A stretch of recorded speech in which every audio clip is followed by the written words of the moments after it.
অবশেষে আমাদের উপজেলা অর্থাৎ একই উপজেলার ভিতরে বদলির আবেদন জমা দেওয়ার সময় শুরু হয়ে গেছে। তো জমা দেওয়ার শেষ সময় 24 জানুয়ারি রাত 11টা 59 মিনিট। এর ভিতরে আমাদের জমা দিতে হবে।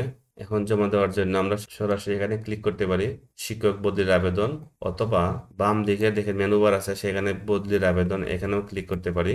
তো আমি এখানে ক্লিক করলাম শিক্ষক বদলির আবেদন। ক্লিক করার পর এই পেজটা আসবে। এখন আমি ক্লিক করব এই জায়গায়, এই যে নতুন আবেদন লেখা আছে এইখানে ক্লিক করব। নতুন আবেদনে ক্লিক করলাম। এখান থেকে আমাদের আবেদনটি করতে হবে। আচ্ছা, এই যে বদলির আবেদন এই কার্যক্রমটা কতদিন চলবে দেখুন, এখানে লেখা আছে 20 জানুয়ারি 2025 থেকে 10 ফেব্রুয়ারি 2025, মানে এর ভিতরে সকল কার্যক্রম চলবে। আমাদেরকে আবেদন করতে হবে 24 জানুয়ারির ভিতরে। তো এখন আমি আবেদন করার জন্য আমি একটা স্ক্রল করে নিচের দিকে যাব। প্রথমে আমাদের বিদ্যালয় সিলেকশন করতে হবে, কোন বিদ্যালয়ে আপনি যেতে চান। তার জন্য এখানে 10টা 10টা করে আসছে একটা পেজে। আপনি চাইলে এখানে 100টা আনতে পারবেন। আমি 100টা ক্লিক করলাম, তখন এখানে সবগুলা স্কুলের তালিকা চলে আসবে। এখান থেকে আপনার কাঙ্ক্ষিত স্কুলটা খুঁজে বের করবেন।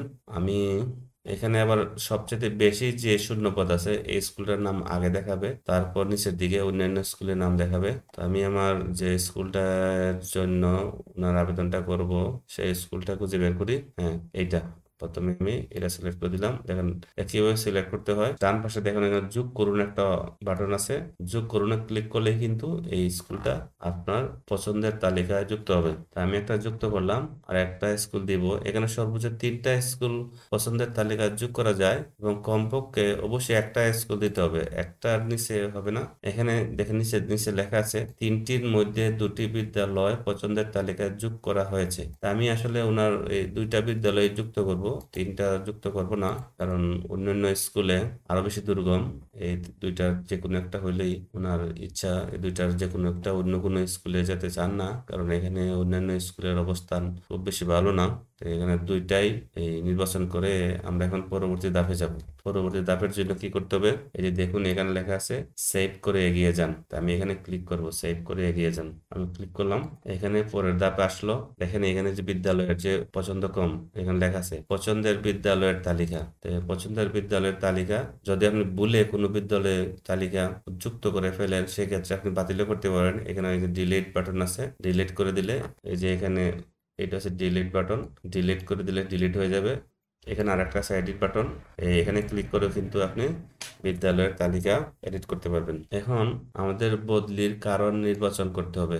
এখান থেকে বদলির কারণ নির্বাচন করতে হবে। এখানে বদলির কারণ 3টা আছে, এই বিধবা ও তালাকপ্রাপ্ত নারী শিক্ষক, প্রতিবন্ধিতা আর স্থায়ী ঠিকানা হতে কর্মরত বিদ্যালয়ের দূরত্ব।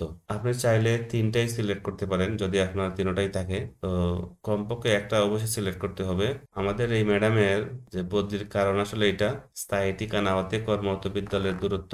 এটা সিলেক্ট করার পরে এখানে সংযুক্তির তথ্য দিতে হবে। তথ্য কি দিতে হবে, যে দূরত্ব, কতটুকু দূরত্ব বর্তমান।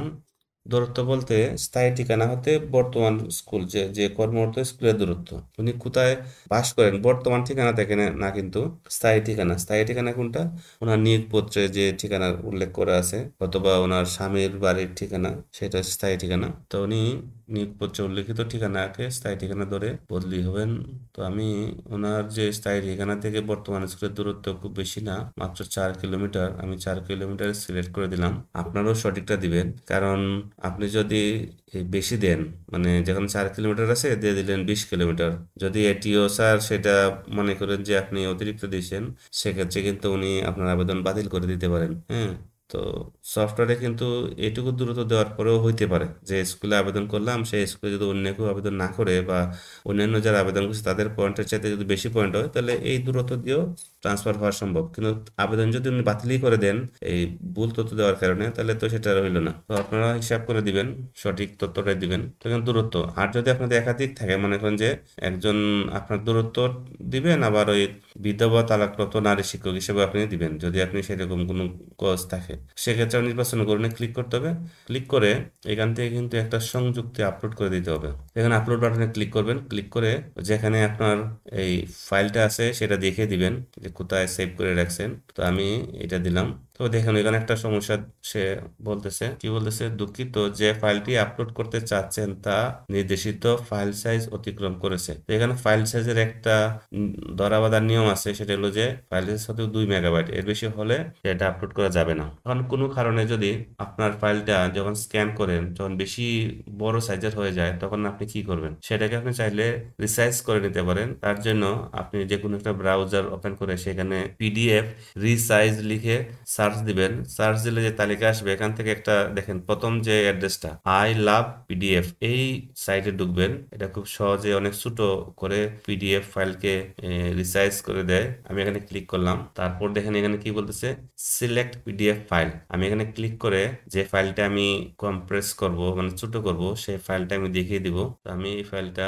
কম্প্রেস করব। দেখেন এই ফাইলটার সাইজ প্রায় 11 মেগাবাইট। কারণ দেখুন সেটা কত ছোট করে দেয়। ফাইলটা এখানে সিলেক্ট করে দেওয়ার পর এই যে ডান পাশে দেখুন কম্প্রেস পিডিএফ, এই কম্প্রেস পিডিএফ এ ক্লিক করব। একটু সময় নিবে, সে ফাইলটাকে ছোট করে দিবে। হ্যাঁ, তারপরে আপনি এখানে ডাউনলোড বাটনে ক্লিক করতে পারবেন, সেটা ডাউনলোড হবে, ওটা অটোমেটিকই হয়। তারপরে চাইলে আপনি এখানে দেখেন অটোমেটিক হয়েছে।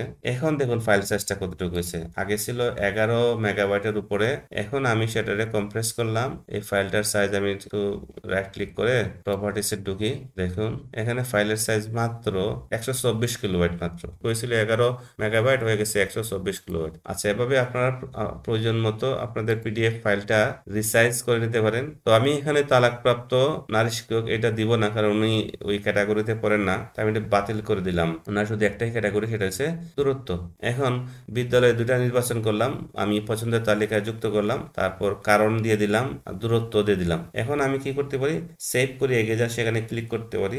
আপনি যদি মনে করেন না আমি এখনই সাবমিট করব না, ড্রাফট করে রাখবো, সেক্ষেত্রে আপনি ড্রাফট করুন। দেখেন নিচে এখানে এখানে ড্রাফট করুন অপশন আছে, তা আপনি এখানে ক্লিক করতে পারেন, ড্রাফট আপডেট করুন, এবং ড্রাফট হয়ে গেল। এখন আপনি যদি মনে করেন না আমি অন্য সময় আবার কাজ করব, সেক্ষেত্রে আপনি আবার কি করবেন, এই লগ ইন করে বাম দিকে বদলির আবেদনে ক্লিক করবেন, তখন আবার ফর্মটা আসবে।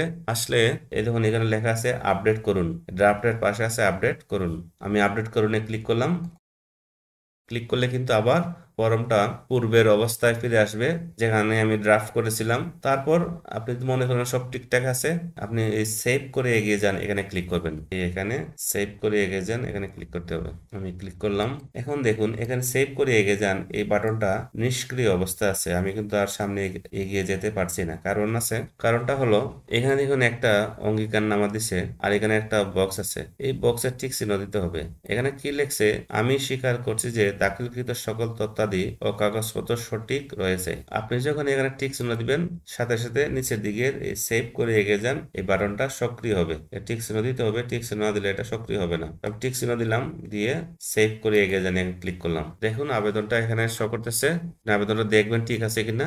যদি আপনি সাবমিট করতেছেন, সাবমিট করবেন। আর যদি মনে করেন না আমি এখানে সংশোধন করার বাকি আছে, সেক্ষেত্রে আবার আপনি এখানে যাবেন, যে পূর্ববর্তী পৃষ্ঠায় ফিরুন, এখানে ক্লিক করলে কিন্তু আপনি পূর্ববর্তী পৃষ্ঠায় ফিরে যেতে পারেন। আর যদি মনে করেন যে স্কুলের তালিকা এখানে ঠিক নাই, এখানে আমি একটা দিছি, আপনি আরো দুইটা দিবেন বা চেঞ্জ করবেন, সেক্ষেত্রে আবার আপনি চেঞ্জ করতে পারবেন। চেঞ্জ করার জন্য এই যে এডিট করুন, এখানে ক্লিক করবেন। এখানে ক্লিক করলে আবার আপনার বিদ্যালয়ের তালিকা এখানে দেখাবে, সেখান থেকে আপনি আবার এই আপনার চয়েস পরিবর্তন করতে পারেন, যদি মনে করেন ভুল হয়ে গেছে। তো আমার চয়েস ঠিকই আছে, আমার ভুল নাই। আমি আবার সামনে গেলাম, সেভ করে এগিয়ে যান, এখানে ক্লিক করলাম। সব ঠিক থাকলে আপনি সাবমিট বাটনে ক্লিক করে দিবেন। আমি সাবমিট বাটনে ক্লিক করলাম।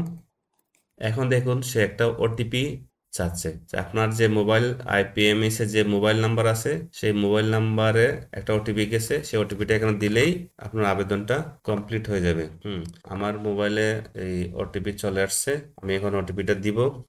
ওটিপি দেওয়ার সাথে সাথে কিন্তু আবেদনটা কমপ্লিট হয়ে গেছে, আমাকে অভিনন্দন জানাইছে, এবং একটা ট্র্যাকিং নাম্বার দিয়েছে। এই ট্র্যাকিং নাম্বার, এখানে দুইটা বাটন আছে, ট্র্যাকিং নাম্বার ডাউনলোড করুন। আপনি এখানে দুইটাই ডাউনলোড করে রাখবেন। এই ট্র্যাকিং নাম্বার ডাউনলোড এখানে একবার ক্লিক করব, ক্লিক করলে সেটা ডাউনলোড হবে, একটা পিডিএফ ফাইল আকারে সেটা ডাউনলোড হবে। দেখুন এখানে ডাউনলোড হয়েছে, দেখুন এখানে এই যে আবেদনটা সে দেখাচ্ছে ট্র্যাকিং নাম্বার সহ। আর যদি আপনি এখানে ক্লিক করেন আমার বদলির আবেদন, তাহলে আপনার আবেদনটা আপনি আবার এখানে দেখতে পারবেন, এবং সেটাকে ডাউনলোডও করতে পারবেন। তা আবেদনটা ডাউনলোড করার জন্য কি করবেন, এই যে এখানে লেখা আছে আবেদন ডাউনলোড, আপনি এখানে ক্লিক করবেন, তখন আবেদন ডাউনলোড হবে। এবং আবেদন ডাউনলোড হয়ে গেছে। তবে এইটা কিন্তু এখন রিভিউ করার জন্য এই সহকারী উপজেলা শিক্ষা অফিসার মহোদয়ের কাছে আছে। এখানে লেখা আছে আপনার আবেদনটি পরবর্তী মূল্যায়নকারী কর্তৃক রিভিউ সম্পন্ন না হওয়া পর্যন্ত এডিট করতে অথবা মুছতে পারবেন। এই জিনিসটা খুবই গুরুত্বপূর্ণ, আপনারা একটু দেখুন। এখানে হচ্ছে যতক্ষণ পর্যন্ত এই পরবর্তী মূল্যায়নকারী সেটাকে রিভিউ করবেন না তার আগ পর্যন্ত বাতিলও করা যাবে, এডিটও করা যাবে। যেমন এখানে লেখা আছে আবেদন বাতিল করুন, আপনি চাইলে এই আবেদন বাতিল করুন এখানে ক্লিক করে আবেদনটা বাতিল করতে পারেন, বাতিল করে আবার আপনি আবেদন করতে পারেন যতক্ষণ পর্যন্ত এটা রিভিউ না হয়েছে। একবার রিভিউ হইলে কিন্তু আপনার আর আবেদন বাতিল করা যাবে না। তো আবেদনটা আপনার কি অবস্থায় আছে আপনি যদি দেখতে চান, আপনি কিন্তু আবার এখানে লগ ইন করে বদলির আবেদনে ক্লিক করেন যদি, তা আপনি এখানে দেখতে পারবেন আপনার অবস্থাটা। এখানে লেখা আছে রিভিউ চলমান, যদি রিভিউ করা হয় তাহলে এখানে দেখাবে উনি কি রিভিউ করছেন। ঠিক আছে, ধন্যবাদ সবাইকে। আশা করি আজকের ভিডিওটি আপনাদের ভালো লাগছে। যদি ভালো লেগে থাকে আমার চ্যানেলটা সাবস্ক্রাইব করে আমার সাথেই থাকবেন।